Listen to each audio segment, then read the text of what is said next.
कृष्णा। राधे राधे दोस्तों।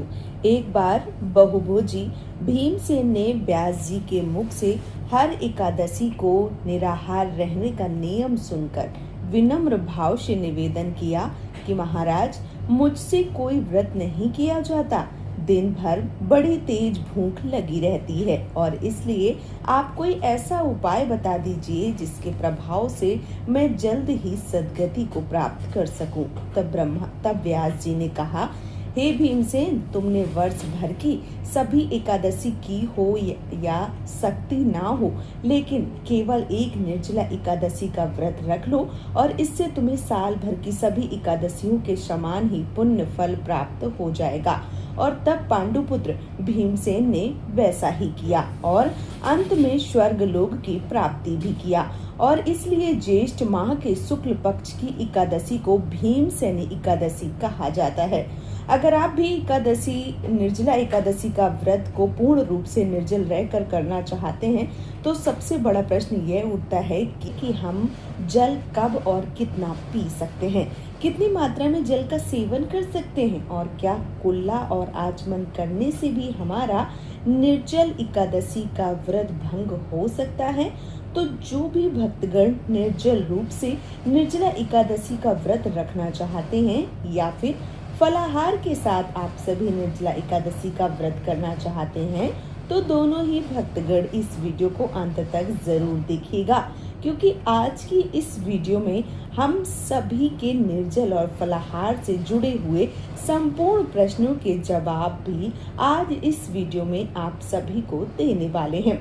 सबसे पहले तो निवेदन है, निर्जला एकादशी की सुंदर सी जानकारी को आप सभी लाइक करके कमेंट सेक्शन में ओम नमो भगवते वासुदेवाय नमः जरूर लिखिए। साथ ही अगर आप मेरी आवाज को पहली बार सुन रहे हैं और इस चैनल से जुड़ना चाहते हैं तो आप हमारे चैनल को सब्सक्राइब करके बगल वाले बेल आइकन को प्रेस जरूर कीजिएगा और निर्जला एकादशी की इस जानकारी को हिंदू भाई बहनों के साथ शेयर करना मत भूलिएगा।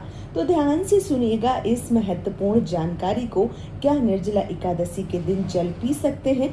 देखिए, यही प्रश्न धर्मराज युधिष्ठिर ने यही प्रश्न वेद व्यास जी से कहा था, जिसके जवाब में उन्होंने कहा, गांडूसाच मानो मान्यवर तब उपरांत जीवे निवेद्यम भंगम था। यानी वे कहते हैं कि इस व्रत में कुल्ला अथवा आचमन के जल को छोड़कर दूसरा जल बिल्कुल भी ना पिए, अन्यथा व्रत भंग हो जाएगा। और जो हम आचमन करते हैं उसमें भी मात्रा का निर्धारण है। ऐसा नहीं कि आचमन के नाम पर आप सभी भरपेट जल ग्रहण कर लें। आचमन के रूप में 6 मासा जल का विधान लिखा हुआ है, जिसमें कि 2-2 बूंद करके 3 बार आप अपने हाथों में आचमन लेते हुए जल को आप निर्जला एकादशी के दिन ग्रहण कर सकते हैं। तो यदि आपने ऐसा संकल्प लिया है कि हम निर्जला एकादशी के दिन निर्जल रूप से इस व्रत को धारण कर रहे हैं तो आप आचमन और कुल्ली के माध्यम से जल ग्रहण करेंगे तो उस जल में आपका जो व्रत है वह बिल्कुल भी खंडित नहीं होगा। एक प्रश्न जो हर भक्त के मन में चलता है कि व्रत प्रारंभ करने के कितने घंटे बाद हम जल ग्रहण कर सकते हैं। तो देखिए, निर्जला एकादशी का व्रत सूर्योदय से लेकर अगले दिन सूर्योदय तक चलता है। आप चाहें तो एक रात पहले ही जो जल है वो ले लीजिए। जैसे मान लीजिए कि 25 तारीख को एकादशी व्रत आपको करना है तो 24 तारीख की रात है उसमें बहुत सारा आप जल पी सकते हैं, जूस पी सकते हैं। और देखिए, कहीं कहीं का विधान है कि जब तक सूर्य भगवान ना निकले तब तक जल, फल, जूस इत्यादि ले सकते हैं, लेकिन कहीं कहीं का ऐसा नियम है कि रात्रि 12 बजे के बाद हम कुछ नहीं खा पी सकते हैं। तो अगर आपके घर का ऐसा विधान है तो 12 बजे से यानी कि 11:30 बजे तक आप जल, फल, जूस इत्यादि जो भी लेना चाहते हैं वो ले सकते हैं। लेकिन यदि आपके घर का विधान है कि आप सुबह जब तक सूर्योदय ना निकला है तब तक आप जल, फल ले सकते हैं तो आप सुबह के 4:30 बजे, 3:30 बजे तक भी जल, फल इत्यादि जो है वो लेकर, जूस इत्यादि लेकर पूरा अपना शरीर जो है वो अच्छे से तैयार कर लीजिए ताकि 25 तारीख को व्रत जो है वो आप अच्छे से कर पाएं। ठीक है, दिन में प्यास ना लगे तो जितना हो सके आप जो जल है वो ग्रहण कर सकते हैं, जूस भी ले सकते हैं, ताकि पूरा दिन आपके शरीर में एनर्जी जो है वो बनी रहे। आप एक दिन पहले तक भरपूर पानी या जो भी चीज़ें हैं वो आप ले सकते हैं। इसके बाद एकादशी व्रत का जब आप पारण करेंगे तब आप उसी समय जो जल है वो लेंगे, उससे पहले नहीं लेंगे।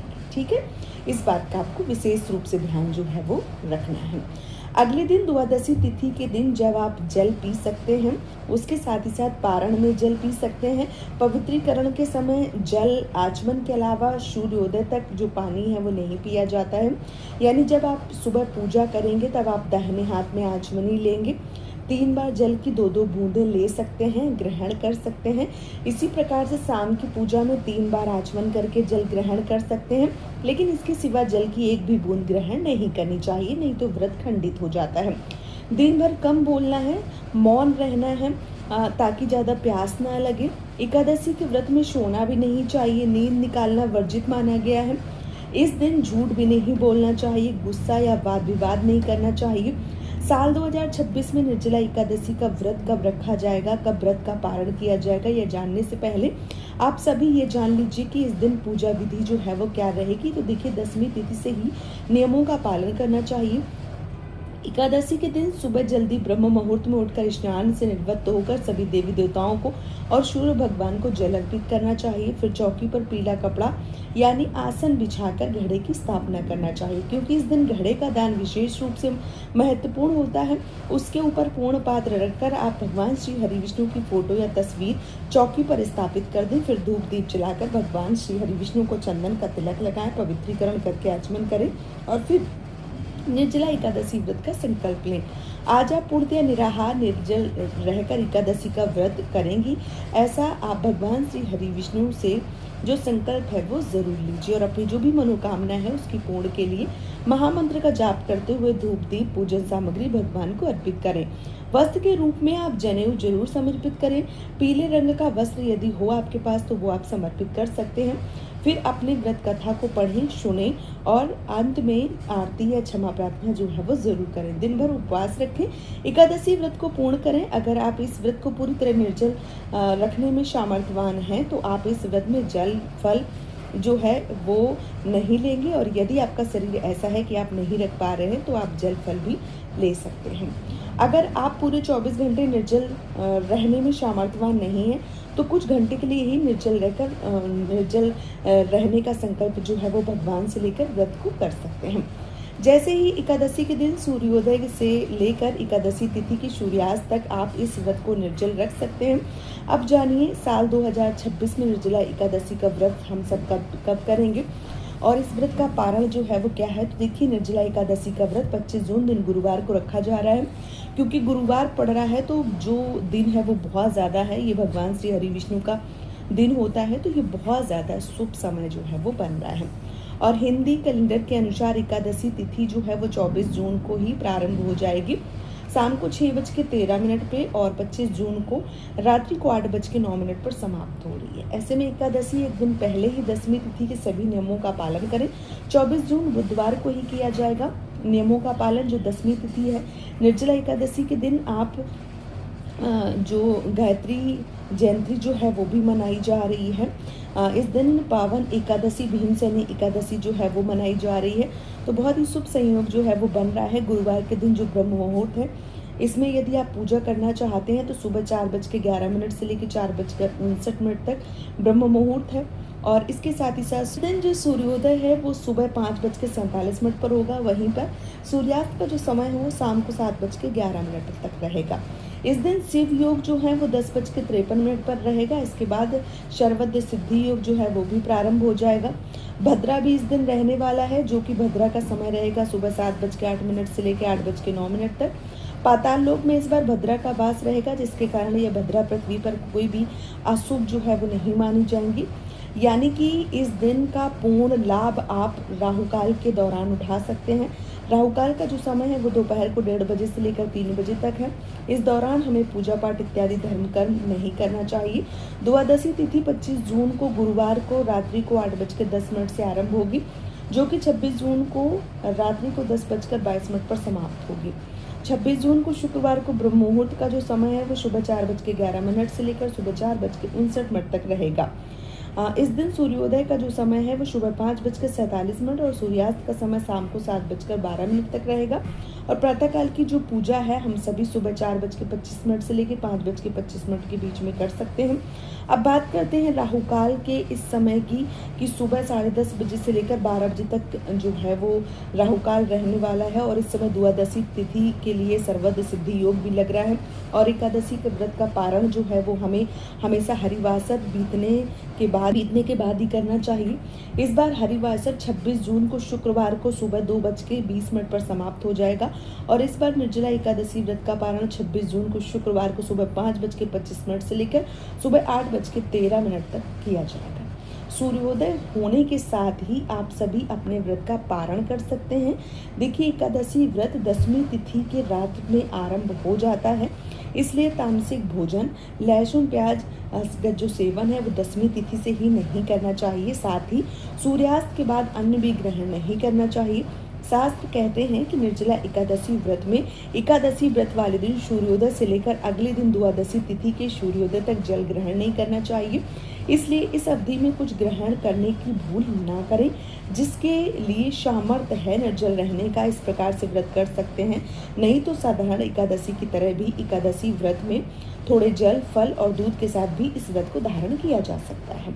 निर्जला एकादशी के दिन सुबह स्नान करें, पीले रंग के वस्त्र धारण करें, भगवान श्री हरि विष्णु की पूजा करें, शालिग्राम भगवान का पूजन करें, लड्डू गोपाल की पूजा करें और इस दिन तुलसी दल के साथ ही पंचामृत का भोग लगाएं। साथ ही 10वीं तिथि के दिन ही तुलसी दल तोड़कर रख लीजिएगा, क्योंकि एकादशी तिथि और द्वादशी तिथि में तुलसी दल नहीं तोड़ना चाहिए।